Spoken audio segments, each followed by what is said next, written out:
ಎಲ್ಲರಿಗೂ ನಮಸ್ಕಾರ. Smart computer education YouTube ಚಾನಲ್ಗೆ ಸ್ವಾಗತ. ನಿಮಗೆ ಏಜನ್ನು ಕ್ಯಾಲ್ಕುಲೇಟೆಡ್ ಮಾಡೋದು ಹೇಗೆ ಎಕ್ಸೆಲಲ್ಲಿ ಅನ್ನೋದ್ರ ಬಗ್ಗೆ ಈ ಒಂದು ವಿಡಿಯೋದಲ್ಲಿ ತಿಳಿಸ್ಕೊಡ್ತಾ ಇದ್ದೀನಿ. ನೇಮ್ ತೊಗೊಂಡಿದ್ದೀನಿ, ಡೇಟ್ ಆಫ್ ಬರ್ತನ್ನು ತೊಗೊಂಡಿದ್ದೀನಿ. ಈಗ ಏಜನ್ನು ಹೇಗೆ ಕ್ಯಾಲ್ಕುಲೇಟೆಡ್ ಮಾಡಬೇಕಂತ ತೋರಿಸ್ತಾ ಇದ್ದೀನಿ. ಈಕ್ವಲ್ಸ್ ಡೇಟೆಡ್ ಇಫ್ ಅಂತ ಹಾಕ್ಕೊಳ್ಳಿ. ಸೊ ಓಪನ್ ಬ್ರ್ಯಾಕೆಟ್, ಈಗ ಡೇಟ್ ಆಫ್ ಇಯರನ್ನು ತೊಗೊಳ್ಳಿ. ಸೊ ಒಂದು ಕೊಮ ಹಾಕ್ಕೊಂಡಿದ್ದೀನಿ. ಸೊ ಇಲ್ಲಿ ಕೊಮ ಹಾಕಿದ ಮೇಲೆ ಟುಡೇ ಅಂತ ತೊಗೊಳ್ಳಿ. ಟುಡೇ ಅಂತ ಟೈಪ್ ಮಾಡಬೇಕು ನೀವು. ಟುಡೇ ಅಂತ ಟೈಪ್ ಆದಮೇಲೆ ಒಂದು ಓಪನ್ ಬ್ರ್ಯಾಕೆಟ್ ಮತ್ತು ಕ್ಲೋಸ್ ಬ್ರ್ಯಾಕೆಟ್ ಹಾಕ್ಕೊಂಡು ಕೊಮ ತೊಗೊಳ್ಳಿ. ಸೊ ಯಾವುದನ್ನು ಕ್ಯಾಲ್ಕುಲೇಷನ್ ಮಾಡಬೇಕು ನೀವು, ಎಷ್ಟು ವರ್ಷ ಆಗಿದೆ ಅಂತ ಇಯರನ್ನು ಕ್ಯಾಲ್ಕುಲೇಷನ್ ಮಾಡಬೇಕು. ಓಪನ್ ಬ್ರ್ಯಾಕೆಟ್ ಕ್ಲೋಸ್ ಕೊಡಿ, ಎಂಟರ್ ಕೊಟ್ಟರೆ ನಿಮಗೆ ರಿಪೋರ್ಟ್ ಬರುತ್ತೆ. ಇನ್ನೊಂದು ಸತಿ ನೋಡಿ, equals dated if open bracket ಇಯರನ್ನು ಸೆಲೆಕ್ಟ್ ಮಾಡೋದು, ಕೊಮ ಟುಡೇ ಅಂತ ಮಾಡಿ, ಓಪನ್ ಬ್ರ್ಯಾಕೆಟ್ ಒಂದು ಕ್ಲೋಸ್ ಬ್ರ್ಯಾಕೆಟ್ ಒಂದು, ಕೊಮ ಇಯರನ್ನು ಕ್ಯಾಲ್ಕುಲೇಷನ್ ಮಾಡಿ ಅಂತ ಕೊಡಿ.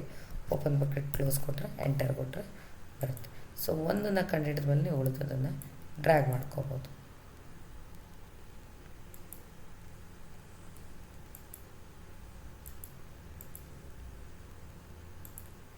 ನೆಕ್ಸ್ಟ್ ಈ ಒಂದು ಫಾರ್ಮುಲಾವನ್ನು ಇಲ್ಲಿ ನಿಮಗೆ ಟೈಪ್ ಮಾಡಿ ಇಟ್ಟಿರ್ತೀನಿ.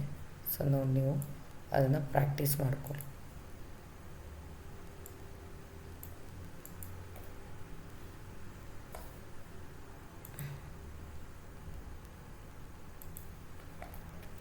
Equals dated if open bracket select year, comma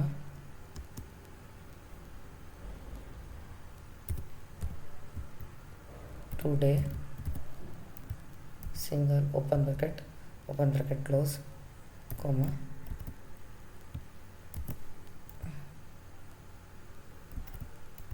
ಈ ರೀತಿಯಾಗಿ ಇಯರನ್ನು ಹಾಕಿ ಎಂಟರ್ ಬಟನನ್ನು ಪ್ರೆಸ್ ಮಾಡಿದರೆ ಆಯಿತು.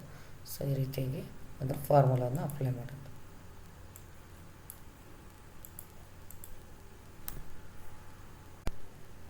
ಸೊ ಈ ರೀತಿ ಫಾರ್ಮುಲಾನ ಅಪ್ಲೈ ಮಾಡಿ ನೀವು ಕೂಡ ಪ್ರಾಕ್ಟೀಸ್ ಮಾಡಿ ಅಂತ ಹೇಳ್ತಾ ಮುಂದಿನ ಒಂದು ವಿಡಿಯೋ ಜೊತೆ ಬರ್ತೀನಿ. ಅಲ್ಲಿವರೆಗೂ ಟೇಕ್ ಕೇರ್, ಬಾಯ್.